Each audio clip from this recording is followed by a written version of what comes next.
আপনারা জানেন কি, অনেক নারী প্রতিদিন নিজের সুখকে সামান্য সময়ের জন্যও বিবেচনা করে না। ঘর, সন্তান, স্বামী, সংসারের দায়িত্ব সবকিছু সামলাতে সামলাতে তারা প্রায় নিজের কথা ভুলে যায়।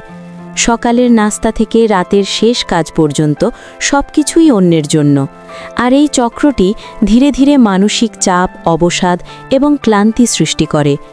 আপনি হয়তো ভাবছেন, আমার পরিবারের সুখই আমার প্রথম দায়িত্ব, কিন্তু বাস্তবে একজন ক্লান্ত, মানসিকভাবে অবসাদগ্রস্ত নারী কখনো পুরো পরিবারকে সুখ দিতে পারে না। আপনি যদি নিজেকে উপেক্ষা করেন, আপনার স্বপ্ন, আনন্দ বা ছোট ছোট আনন্দগুলো পেছনে ফেলেন, তাহলে পরিবারের জন্য আপনার শক্তি ধীরে ধীরে হ্রাস পাবে। প্রথমেই বলি, নিজেকে সময় দেওয়া কোনো স্বার্থপরতা নয়, বরং এটি পরিবারের জন্যও প্রয়োজনীয়।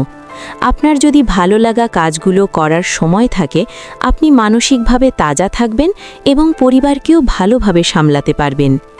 প্রতিদিন অন্তত ২০-৩০ মিনিট নিজের জন্য রাখুন। সকালে ১ কাপ চা বা কফি নিয়ে শুধু আপনার জন্য সময় কাটান। হাঁটুন, নিজের প্রিয় গান শুনুন বা ছোট্ট ধ্যান করুন। হয়তো আপনি ভাবছেন, আমার সময় নেই, কিন্তু একটু পরিকল্পনা করলে এই সময় বের করা সম্ভব। আরেকটা গুরুত্বপূর্ণ দিক হলো, আপনার স্বপ্ন এবং আগ্রহগুলো উপেক্ষা করবেন না। হয়তো আপনি পেইন্টিং, গান, পড়াশোনা বা লেখালেখি পছন্দ করেন। এই কাজগুলো আপনার মানসিক শান্তি ফিরিয়ে আনতে সাহায্য করবে। নিজের জন্য সময় নেওয়ার মানে হলো আপনার আত্মবিশ্বাস, আনন্দ এবং শক্তি বাড়ানো। আপনি যদি পরিবারের জন্য সব সময়ই নিজেকে পেছনে রাখেন, তাহলে সময়ের সাথে আপনার হাসি কমে যাবে। কিন্তু নিজের সুখকে অগ্রাধিকার দিলে আপনি আরও সুন্দরভাবে পরিবারকে সামলাতে পারবেন। মনে রাখবেন, আপনার শান্তি, আপনার আনন্দ, আপনার হাসি আপনার অধিকার। শেষে বলি, প্রিয় মহিলারা, ঘর সংসার সামলাতে গিয়ে নিজেকে হারাবেন না। আপনার যত্ন নিন, নিজের পছন্দগুলো অনুসরণ করুন। আপনি যেমন সবাইকে ভালোবাসেন, তেমনি আপনি ভালোবাসা পাওয়ার যোগ্য।